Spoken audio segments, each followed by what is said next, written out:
for cutting ties after my parents secretly sold the house I paid for? My name is Chloe, I am 32 years old, and I work as a senior account manager for a large marketing firm in Chicago. I do well for myself. I am not a millionaire, but I make enough to afford my own apartment in a decent neighborhood and live a comfortable life.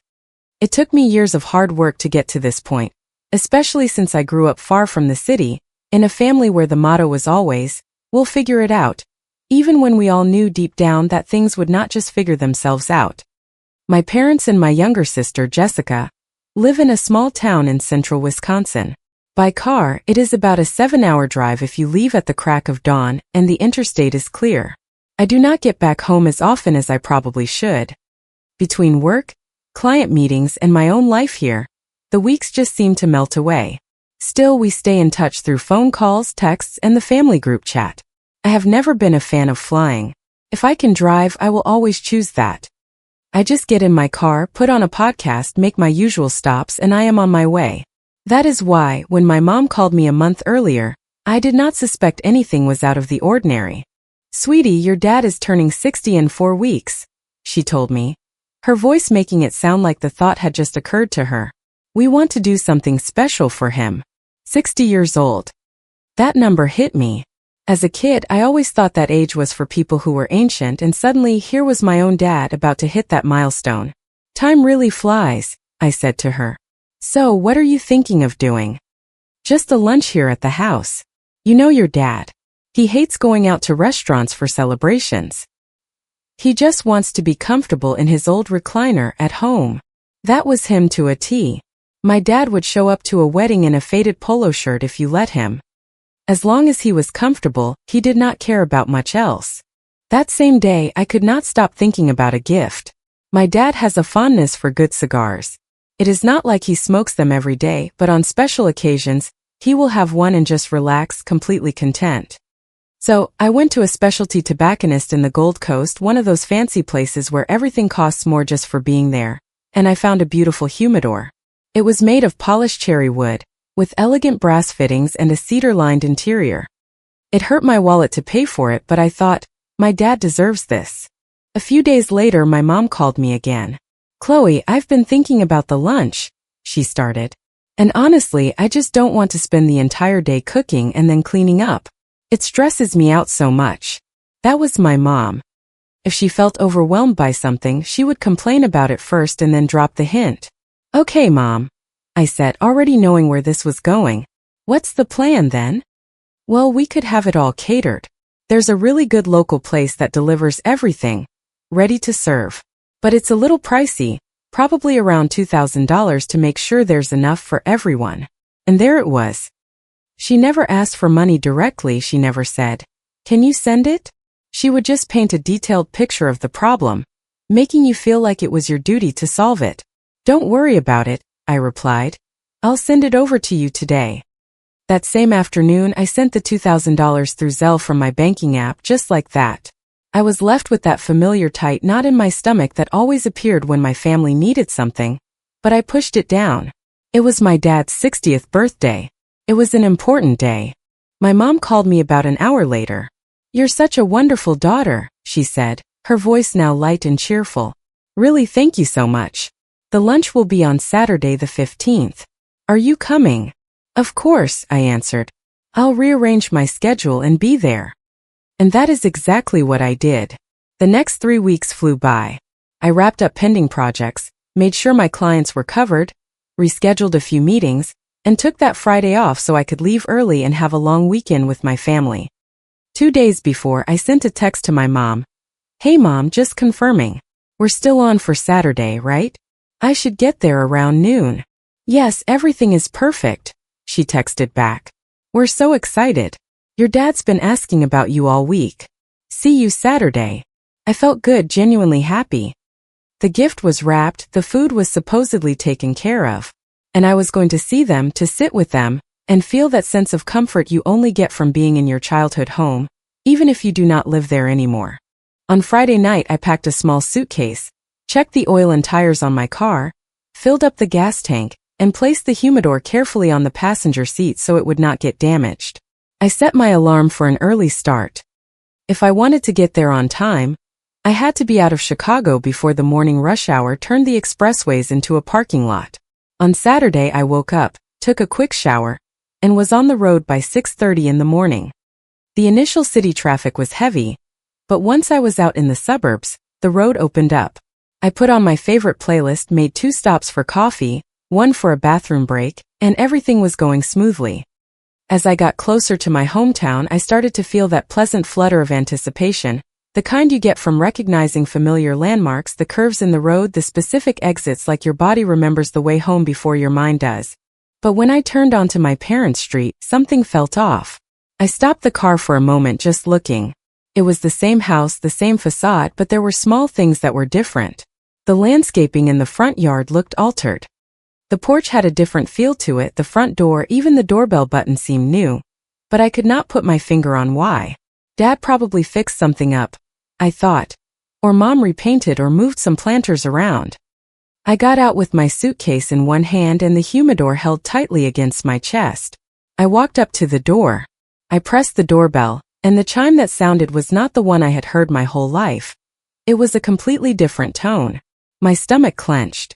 A few seconds passed, and a man I had never seen before opened the door. He was older, maybe in his 70s, with silver hair and glasses, and he looked at me with an expression that clearly said, "Who are you and what do you want? Can I help you?" he asked politely.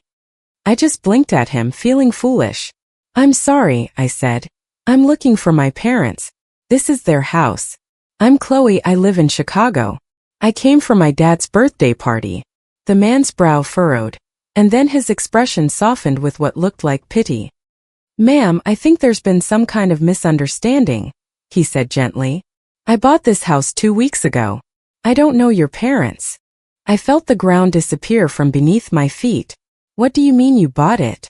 I asked, even though I had heard him perfectly clearly. "That's not possible." "Yes," he insisted, his voice kind. "I bought it through a local realtor. An older couple sold it to me. A younger woman was with them. They seemed like nice people, but they were in a big hurry." My hand started to shake. The humidor in my arm suddenly felt like it weighed a ton. "Did they say where they were going?" I managed to ask. "Well, no," he answered honestly. "The real estate agent handled all the paperwork. I signed the closing documents, they handed over the keys, and that was that. Are you all right? You look very pale." I could not form a response. I mumbled a thank you. That was barely a whisper, and walked back to my car in a daze. I sat in the driver's seat, staring blankly at the steering wheel. My mind was racing, trying to find any explanation other than the obvious one. "I'm on the wrong street," I thought for a crazy second. But no. I knew every crack in that sidewalk. That was my childhood home.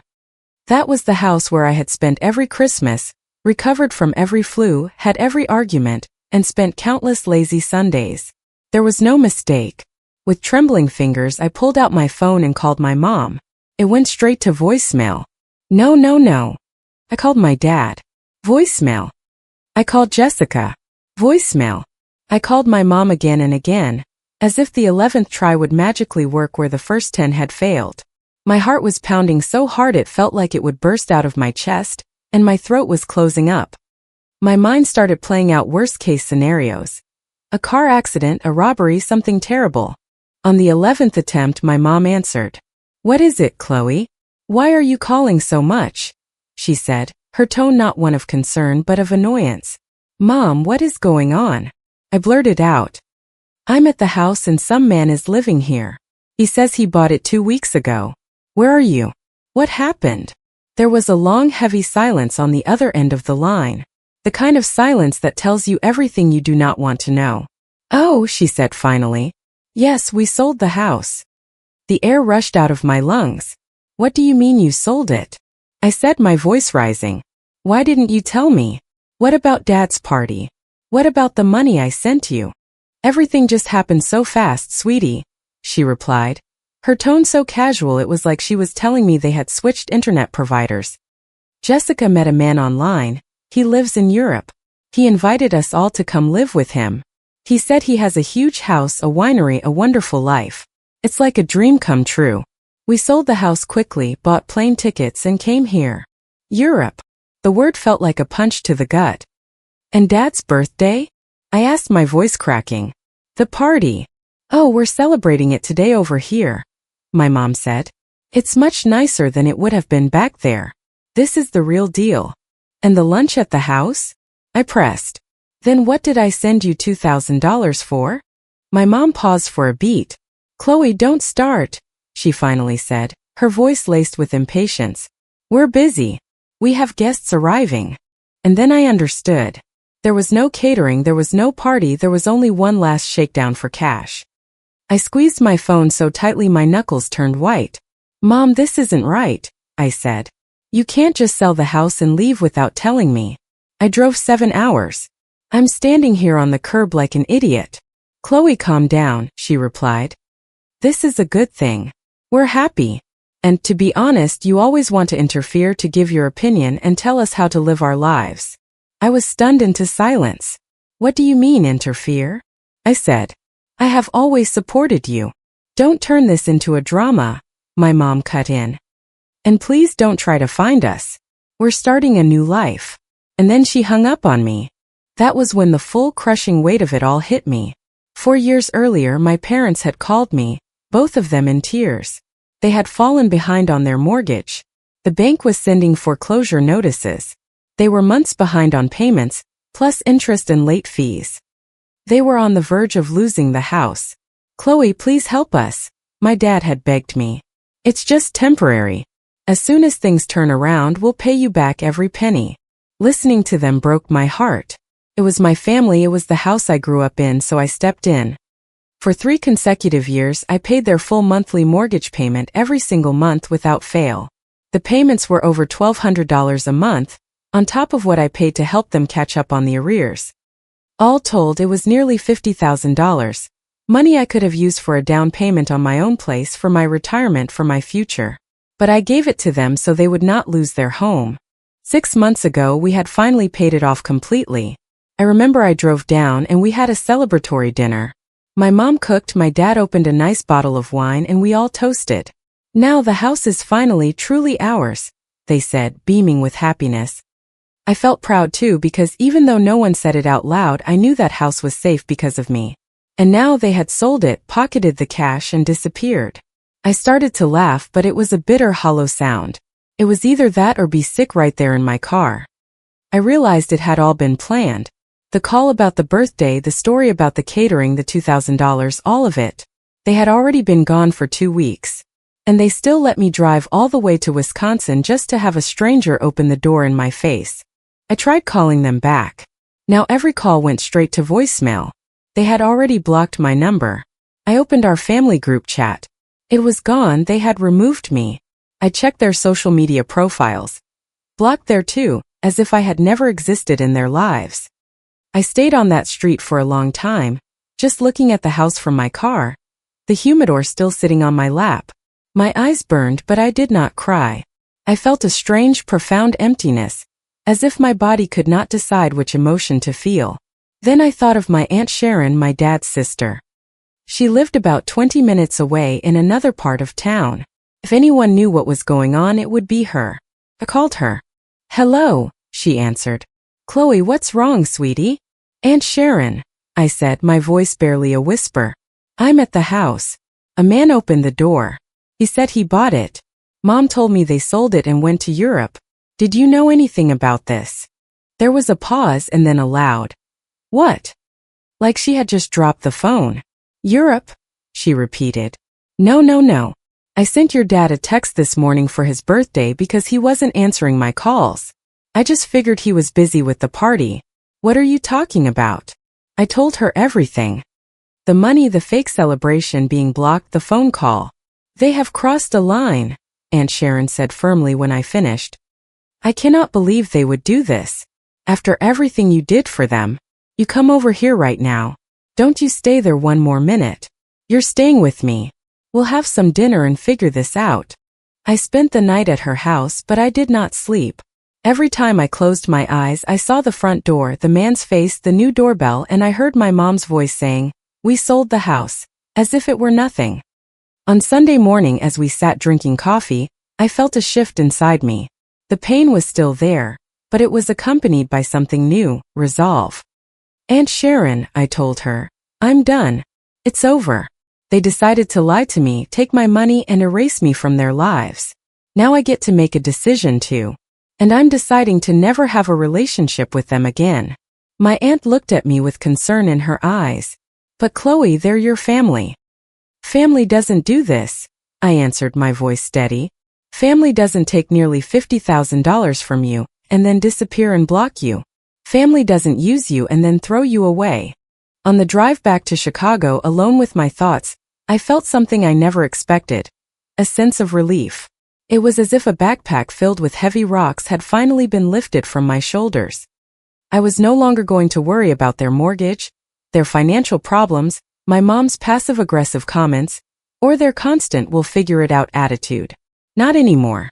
Over the next 2 years, I poured my energy into my career. I climbed the ladder, getting promoted twice. My salary increased significantly, and the money that used to go toward family bailouts now went into my savings.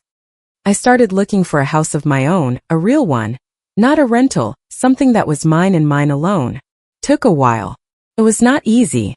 I toured dozens of places, compared listings, ran the numbers, and got frustrated more than once.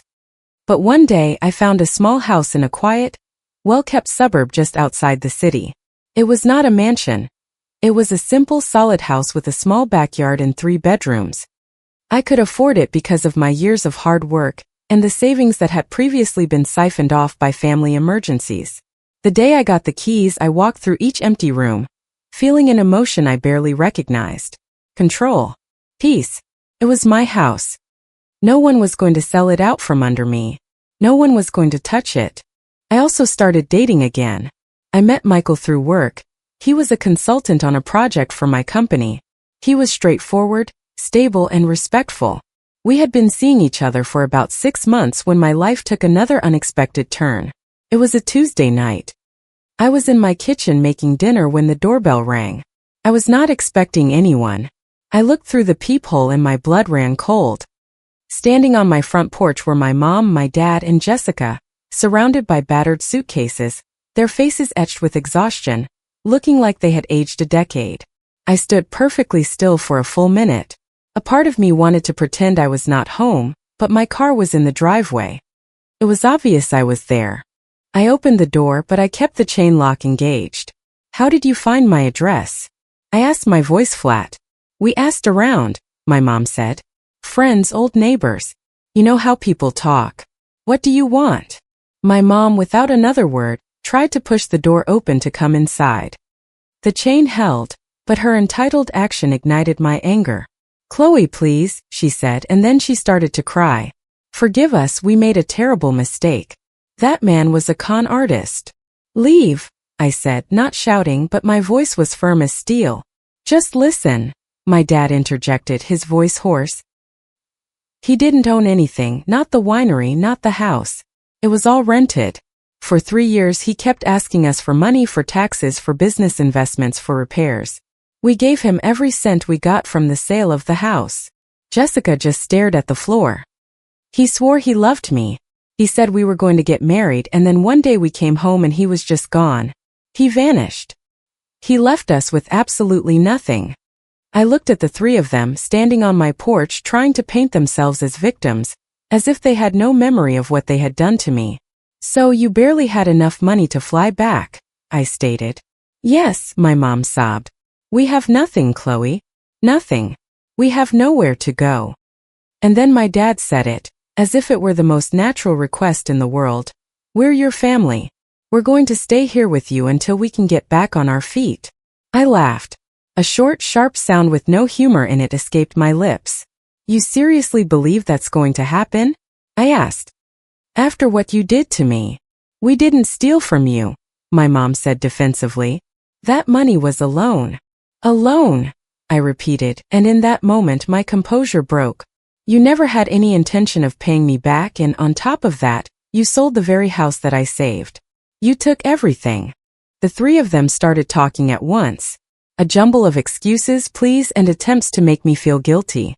At some point my dad dropped the line they always used to apply pressure, that I would look like the bad person, the ungrateful daughter, that the rest of the family would hear about this. I took a deep breath. I was not playing this game ever again. I unlatched the chain, opened the door fully, and pointed outside. Leave. Right now. Chloe, please. My mom wailed, her crying intensifying. Leave, I repeated. My dad tried to pull himself up, as if to reassert some long-lost authority. You can't just abandon your family like this. I looked him straight in the eye. I'm not abandoning anyone, I told him. I just learned from the best. They eventually left, dragging their suitcases down my driveway with defeated expressions. I closed the door and bolted it. I watched from the window as they walked down the street, looking lost, as if they had no idea where to even go. I did not feel guilt and I did not feel sadness. I felt a calm, quiet emptiness. The kind of silence you hear when a constant drilling noise that has been in your head for years finally stops. But I also knew one other thing. This was not going to be the end of it. Desperate people do not give up that easily. The very next day I had a full security system installed. Sensors on all the windows and doors, an alarm and cameras covering the front entrance, the backyard, and the sides of the house. I was not being paranoid. I was being realistic because I knew them. For weeks my phone rang constantly from blocked or unknown numbers, but it was always one of them on the other end. My mom crying, my dad demanding, Jessica begging for forgiveness, all of it sprinkled with phrases designed to make me feel guilty, as if I owed them something simply because we shared DNA. I hung up every single time. Then my Aunt Sharon called. Chloe, your parents showed up at my house last night, she said. Let me guess, I replied dryly. They wanted to move in with you? They did. And I told them no, she said, her voice firm. I told them that what they did to you was unforgivable. But sweetie, they look terrible, like they've been sleeping in their car. Don't feel bad for them, I told her. They made their choice. About 2 months passed and then things went quiet. The calls stopped, the texts stopped. I started to think they had finally moved on, gone somewhere else. Michael and I were getting more serious. He was staying over most weekends. We were already talking about moving in together down the road. He knew the general story about what had happened with my family, but not every single detail.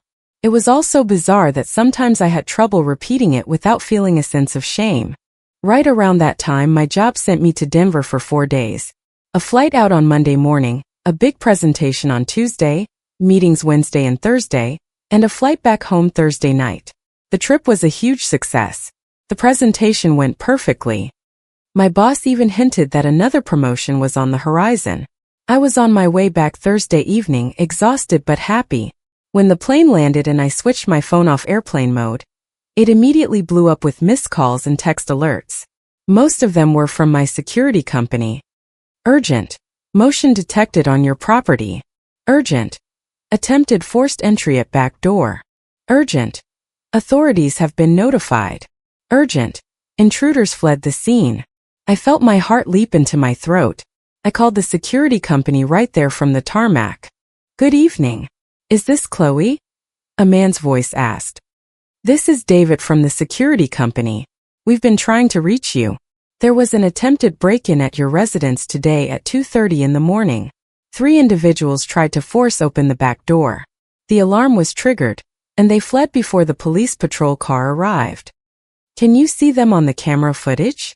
I asked, already knowing the answer. Yes, the image is very clear. The footage has been turned over to the authorities, he said. I was not surprised, I was disgusted. I knew exactly who those 3 people were. I got home close to midnight. There were pry marks on the frame of my back door. The wood was splintered. If I had not had the alarm system, they might have actually gotten inside. The next day, I went to the police station to file a formal report. It had been a cold few weeks, the kind where the Chicago air feels damp and heavy, and my stomach churned just thinking about my family lurking around in the dark. An officer, a man named Evans, sat down with me and showed me the video on a tablet. There they were. My mom holding a flashlight, my dad trying to wedge something into the door frame, and Jessica looking around nervously, acting as a lookout.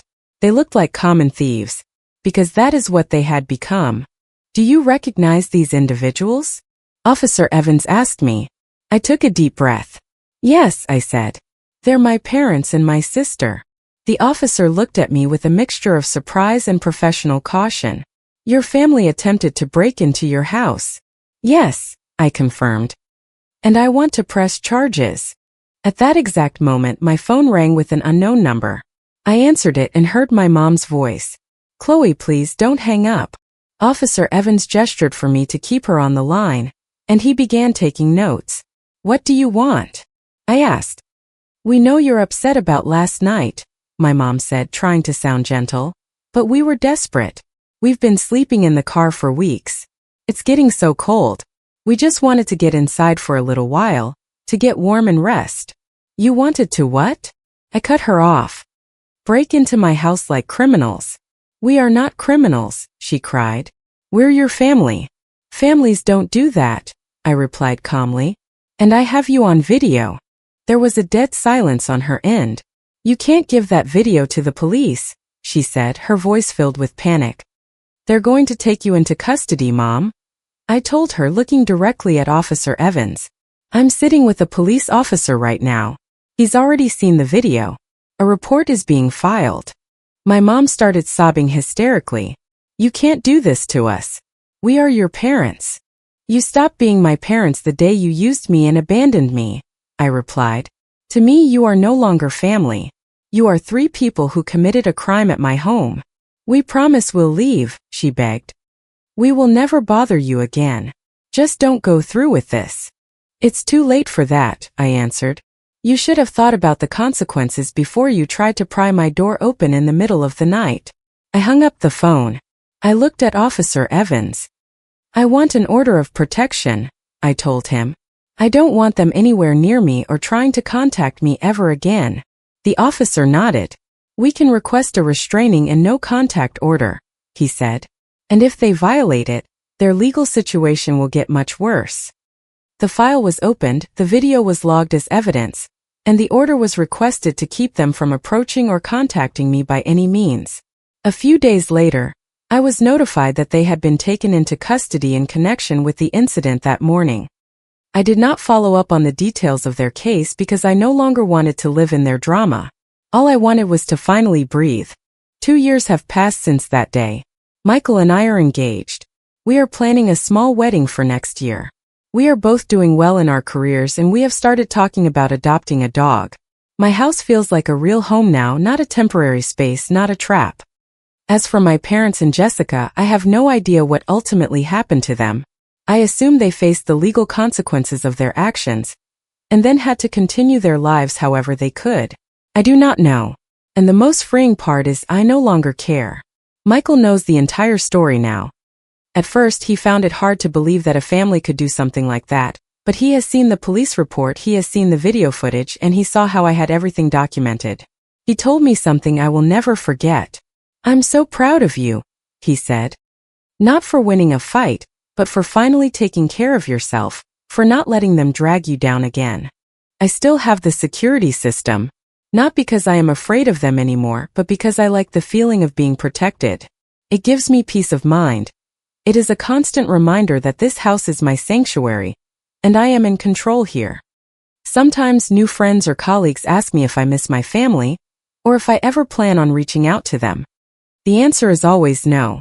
You do not miss people who only appear when they want to take something from you, and you do not reopen a door that has already shown you it does not lead to a home, but to a trap.